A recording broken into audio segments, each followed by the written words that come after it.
আসসালামু আলাইকুম। আমি নাজবুল আপনাদেরকে জানাই শুভেচ্ছা ও স্বাগত। আজ আমি আপনাদেরকে আমাদের বাংলাদেশীয় কিছু ফল এবং বিদেশি ফলের সাথে পরিচয় করিয়ে দিব। দেখেন, এটা হলো করম চা, এটা ডাব, এটা আনারস, কলা, পেয়ারা, এটা দেখেন, এটা হলো আমাদের গাব, যেটাকে আমরা লাল, অনেক বড় হয়, দেশি গাব না এটাও। এটা হলো লটকন, নরসিংদীতে প্রচুর পরিমাণে হয়।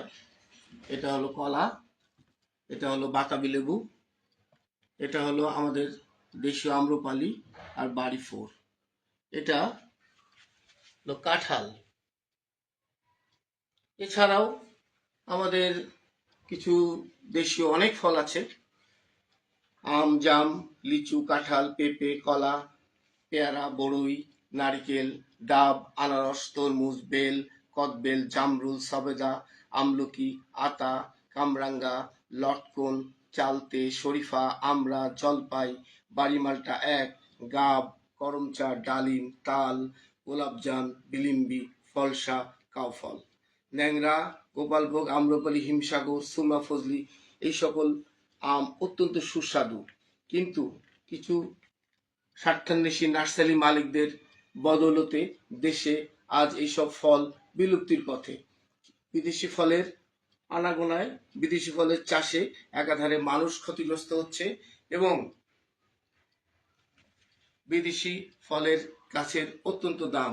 এই দেখেন, এখানে এই রামবুটান কোথায় হচ্ছে কোথায় হচ্ছে না, কিন্তু গাছ নিয়ে সবাই মাতামাতি। এইটা হলো লঙ্গান, এটা নিয়েও মাতামাতি। এই যে দেখেন ড্রাগন, এই ড্রাগন ফল এক সময় 1000 1500 টাকা কেজি বিক্রি হতো।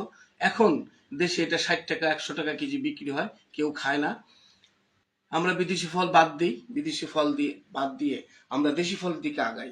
আমাদের দেশীয় প্রজাতির ফল অত্যন্ত উপকারী। এর মধ্যে antioxidant, vitamin, vitamin C, mineral প্রচুর পরিমাণে রয়েছে।